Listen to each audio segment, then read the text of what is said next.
Hey, APUSH gang, I'm sorry that I'm not here today. My husband and I are going to San Antonio. I had to think about it for a second. We're going to just get away for a few days. We are celebrating our 25th wedding anniversary, and I didn't want to make a big hubbub about it because class is gonna go on as normal. And so I think Miss Bush is my sub today, so hopefully everything's working with the computer and the projector and you are able to watch this. So you should have your Chromebooks opened up and I'm sorry, losing my voice today, and you should be able to pull up the PowerPoint that I sent or that I put up in the Google Classroom assignment for today. So if you would get those computers open up the PowerPoint, kind of follow along with me. I'm going to do an overview of the American Revolution and also circle back around and touch on a few things before I give you the quiz, the Chapter 5 quiz. Excuse me again. And so I want you to be able to see the visuals. So first of all, just a real quick preparation for the quiz. This is going to be your friend. I gave you a copy of this, and it has a list of several of the taxes and acts of parliament that were passed in the years leading up to the American Revolution. It starts with, it says period 3, chapter 5, review terms, salutary neglect, the Sugar Act, the Stamp Act, the Townsend Acts, the Boston Tea Party, and the Olive Branch Letter. So it should be in your binder. You might want to pull it out and just kind of take a look at it really quick before the the quiz. And then also the period 3, chapter 5 terms. I think I'm going to email you this evening before I head out of here and remind you to look over those. So those will be very helpful in our discussion. So before I do jump into the review of the American Revolution, a few things that I want to go over with you. After the French and Indian War, Parliament in England had been observing what's called salutary neglect. They had a bunch of laws related to trade and whatnot, and they were disregarding them. They were ignoring them. Excuse me again. I don't know why I'm losing my voice. And so salutary neglect is defined. Actually, it's not defined on here. I thought it was. Well, anyway, the definition that we're going to use is that they were ignoring their laws and their rules as it was associated with trade to the colonies before the French and Indian War. Once the French and Indian War came to pass, England had incurred a great debt and were trying to figure out how to pay it back. So along with no longer practicing salutary neglect and in trying to enforce their navigation laws and collect taxes, they also instituted the Proclamation Line of 1763, which prohibited movement of the colonists into territory that they had gained from the French and Indian War. So those set things up on bad foot. So some of the acts, the Sugar Act was the first significant legislation passed by Parliament following the French and Indian War, and it was an attempt to, it actually lowered taxes on molasses and sugar, but it included some provisions for, it says, ways to punish smugglers by sending them to admiralty courts, and an attempt to reinforce Navigation Act. So it was kind of a sneaky backdoor legal maneuver by the British. The Stamp Act of 1765 was the direct tax on paper products. The colonists threw a fit. They organized. The Stamp Act Congress was formed, which basically called for and enforced a boycott on British goods. That's where the phrase "no taxation without representation" comes into play. Eventually, the British had to repeal the law, the Stamp Act, the tax, because the merchants in England were throwing a fit and the colonists had stopped purchasing British goods. And so in response to that, Parliament did repeal the Stamp Act, but they also instituted something called the Declaratory Act, which basically just said they were declaring that they still had the right to tax us if they wanted to. Somebody asked me about virtual representation. Parliament basically said this is bogus. There are a lot of people in England that don't have direct representation because they don't have voting members in those districts. And so every member of parliament virtually represents every member of the British Empire. So to suggest that the colonists had no representation in parliament, they thought was not true. A little bit while later, an indirect tax was introduced on imports by Charles Townshend in Parliament. He was a member of the British government, and the Townshend Acts provided for controls on smuggling and other things. And it was a little bit slower to be acted upon because it was indirect taxes, and eventually more coordinated efforts were led to the repeal of the Townshend Acts as well. And then the Townshend Acts, they were 1767. And so the British had to send more troops over to kind of calm things down. And so that led to the Boston Massacre, because there were so many British soldiers in Boston quartering in people's homes and just present, that it led to increased tensions between Great Britain and the colonists. Eventually, 3 years later, the Boston Tea Party happens, and the king and parliament decided to shut down the harbor to get a grip on things, and told the people at Boston they needed to pay back the money, and they would leave the harbor closed until they paid back the money. They were actually called the Coercive Acts in Parliament. I think the colonists called them the Intolerable Acts. And so until George Washington liberates Boston a couple of years later, effectively the Boston harbor is shut down from 1773 until 1775, I believe. So, cause and effect here. As a result of the Intolerable Acts or the Coercive Acts and the closing of Boston Harbor, delegates met in Philadelphia in the First Continental Congress to discuss ways to repair that relationship between the Crown and the colonies. That's when the Olive Branch letter was sent to Parliament and to King George to try to figure out ways to address the abuse of power, I guess, that the colonists felt that the crown was applying to them. Yet at the same time, also basically to remind the crown that we are British citizens and you are abusing our rights. So the Olive Branch letter happened at the First Continental Congress. And so after that's sent, everybody goes home. And then unfortunately, General Howe and General Gage decided to go on the hunt for John Hancock and Sam Adams, and ammunitions in the countryside of Massachusetts and Lexington and Concord. And then that's when we have the big escalation and the firing upon the British soldiers as they marched back to Boston on that night that Paul Revere and the others rode. That was in 1775. And so Lexington and Concord, looking at my sheet here, the Second Continental Congress reconvenes because of the battles of Lexington and Concord. And the Second Continental Congress continues to meet until they're run out of town during the American Revolution. So the First Continental Congress just meets for a couple of months in response to the Intolerable Acts. The Second Continental Congress meets as a result of Lexington and Concord. And while they are meeting, the Battle of Bunker Hill takes place before independence is declared. I would also mention that these would be really good for you to take a look at, lay them out in order of the timeline so you can eyeball it that way. Okay, let me see what else I got on my sheet here. Lord Dunmore's proclamation, and I think that's actually listed on the Chapter 5 terms. Let me see here. Yeah, towards the bottom. Lord Dunmore was a British officer, and he was a British governor, actually, and military commander in Virginia, and he offered freedom to any slaves, Southern slaves, actually any slaves, but he was focusing on the Southern slaves, who escaped his line and bore arms for the British. And so that was pretty unnerving for the Southerners because there were a lot of slaves that took Lord Dunmore up on that. Later on, we're going to see George Washington consider the same thing, offering freedom to those who fought with the Continental Army. So that's important to know what that is as well. The Quebec Act. I don't think I mentioned that during my lecture.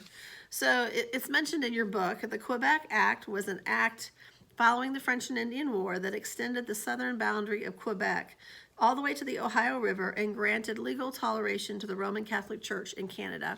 And so these were now people that were under the British flag. They may have been French, they may have been British, but after the French and Indian War, that territory was ceded to the British. And so those people became British subjects, and the crown was extending favor to this Catholic group of its new citizens. And that really angered the colonists, who felt like they were bearing the brunt of all of the fallout from the French and Indian War, and to see the British favor the Catholic members of the empire upset them. And there was even talk on the streets that the crown was going to allow there to be bishops come over, Catholic bishops come to the colonies and set up shop. And so they were all up in arms about that. So lots of tension leading up to the American Revolution. So, all right, so I'm going to do a quick overview of the American Revolution. We just got started following the John Adams movie, but independence was declared officially July 4th, 1776. I had to think about that. And there are a couple, well, there's 3 or 4 significant battles. We mentioned one, the Battle of Long Island. That was the first battle of the American Revolution following independence. The British won it soundly and quickly and swiftly.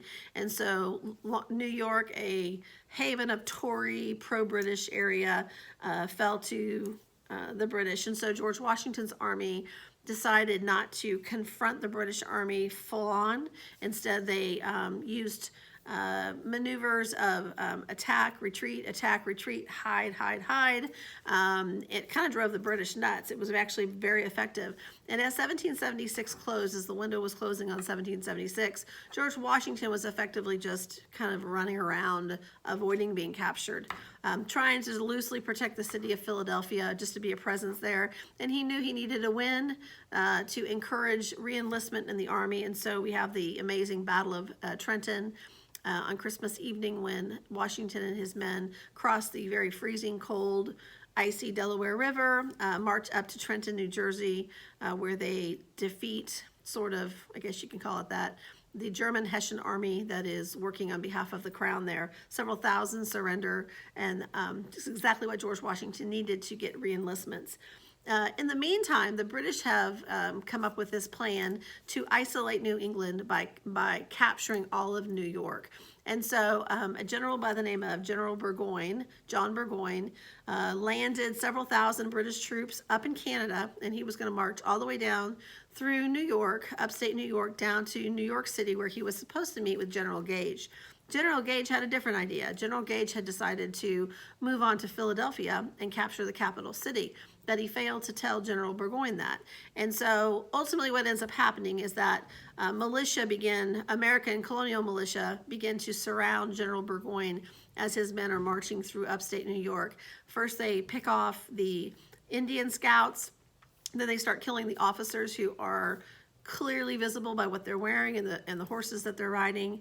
And at the town of Saratoga, New York, General Burgoyne ends up having to surrender his army of several thousand to, Horatio Gates and Benedict Arnold and several other famous American generals. And it's just a crushing defeat for the British. It was a stupid plan to spend that much time in the woods of New York, unfamiliar territory, and it was just a very ill-planned.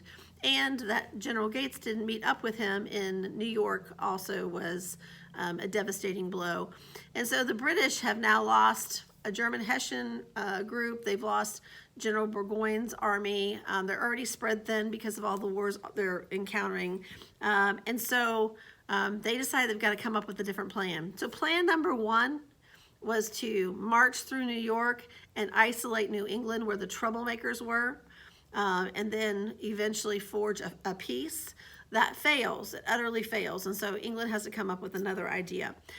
Saratoga is one of the most important battles of the war. So again, plan number 1, isolate New England. by capturing New York and controlling the rest of the colonies until they essentially surrender.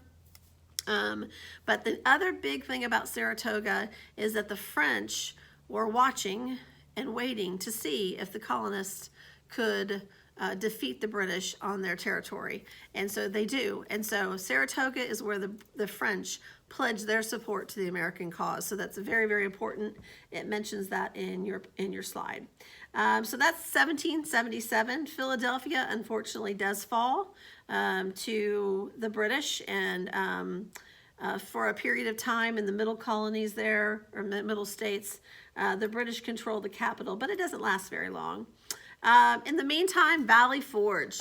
After the American victory at Saratoga that Washington had nothing to do with, he and his men retreat to Valley Forge, which is in Pennsylvania, near the capital, again, of Philadelphia, just to keep an eye on things, even though it's already fallen, or it's falling to the British. At Valley Forge, a couple of really important things happened. So there's three people: George Washington, obviously, the Marquis de Lafayette, who is the Frenchman the man from France, young man who comes to work with General Washington. He offers his services to whip the army into shape. And then the Marquis de Lafayette, Friedrich von Steuben, Baron Friedrich von Steuben, who is effectively a Prussian drill sergeant, comes and gets the men whipped into shape, and teaches them chain of command, and trains officers who then can train others to learn proper military stuff. Let's see here. And then also, this is the winter that smallpox is just raging in Washington's winter camp. Washington had smallpox as a young child, and so he was effectively immune to it, but he decided to do what the Adams family did and inoculate his officers, or his soldiers, and it was very effective. The men, most of them got mild symptoms. They were able to withstand the disease because they were confronted with it when they were healthy. And so by the time spring comes, the Army has turned the corner on smallpox. They emerged from the winter of 1777, 1778, that springtime, in a much better condition than they left it. So now the British decide to turn south. They look at the opportunity in the South, the cash crops, the plantation systems, the vast amount of money all tied into the slave trade, and they decide, well, if perhaps we'll just let New England go, we're going to conquer the South, we're going to get the South firmly in our control. And they send a General Cornwallis, who was a well-known lord as well as general, and he swiftly captures Charleston and a couple of other important places down south, but he is met up with some backwoods countrymen. I kind of like a Robin Hood militia. I'll talk to you more about that later, but if you've seen the movie Patriot, a lot of the story of the movie Patriot is based upon what happened in South Carolina with Lord Cornwallis. But Lord Cornwallis doesn't know what he's getting himself into. And so the type of warfare that these backcountry American militia are fighting just exasperates Cornwallis, who is used to doing things a proper way. And he eventually decides he's going to retreat back to New York to recoup and regather and reconsider what to do. So he initially has a lot of success, and then he begins to get hounded by these militia. Word gets out, the Marquis Lafayette, Alexander Hamilton, others, George Washington, who is already in the middle states, they begin to kind of hover around Cornwallis, and Cornwallis decides to go to the town of Yorktown, which is a peninsula city that hovers over the Chesapeake, and wait for the British Navy to come and rescue him and sweep him away, him and his men away. But what he doesn't realize is that the French Navy has blockaded the Chesapeake area, and the British ships can't get through. And so Cornwallis and his men fight as long as they possibly can, And ultimately, they have to surrender. And it's just shocking. If you've seen the the musical Hamilton, the World Turned Upside Down song is about the Battle of Yorktown and how everybody was stunned when Cornwallis had to surrender. Cornwallis was unwilling to come out and do a formal surrender, giving his sword to George Washington. He sent one of his henchmen out there instead of himself. And so George Washington also sent somebody else out to accept the general's sword, since Cornwallis was too prideful to go out and accept the sword himself. And so, again, I'm just going to reference your timeline. The French and Indian War, the taxation, independence, the Battle of Trenton. Oh, that's the same one. I don't need that twice. It looks like I've got 3 of the same one. Let me look here. Battle of Trenton, the victory of the Americans at Saratoga, New York, Valley Forge, and then the British campaign in their second attempt. They decide to turn south, and ultimately Cornwallis is captured, and it's just a real stunning defeat for the British. Let me zip down here. Yeah, so that was in 1781. There's just a few other battles that I just am not going to have time to go into. But the treaty that ends the war is signed in 1783. It's the Treaty of Paris. It was 2 years after Yorktown, and so the details and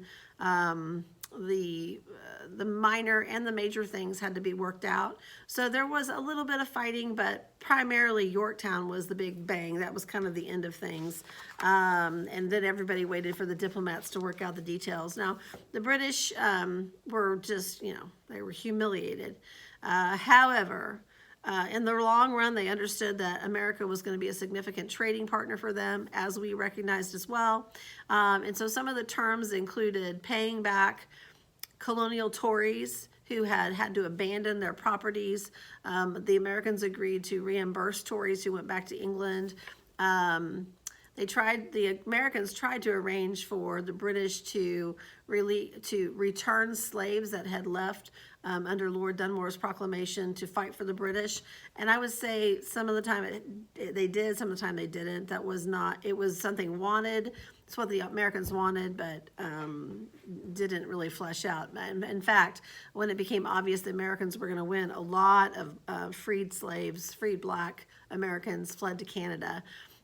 Or they went overseas where they couldn't be returned to the Americans. And so John Adams, Benjamin Franklin, a few others headed over, and they were part of the delegations. But the Treaty of Paris was signed in 1783, and that officially brought an end to the war, sort of. The war is going to be finished with the War of 1812, because the British just can't quite get over the fact that they were defeated by the colonies.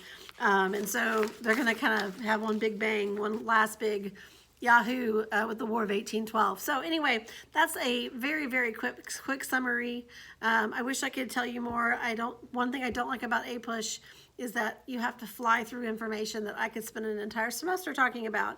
But if you read Chapter 5 and you watch the videos, I feel like you will be fairly prepared for this quiz. So with that, I'm going to ask Mrs. Bush to give you your quizzes. There are 2 short answer questions in addition to the multiple choice. And so she'll tell you how much time you have for everything. I do want you to do the multiple choice and the short answer questions before you go grade your quiz. So I want you to have as much time as I can give you before you go to lunch. And I know today is a early dismissal day, so I'm going to cut it short. I'm going to end here.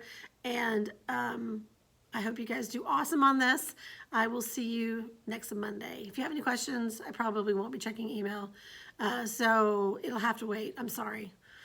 Anyway, love you guys. Wish I could be here. Good luck on the quiz. Bye.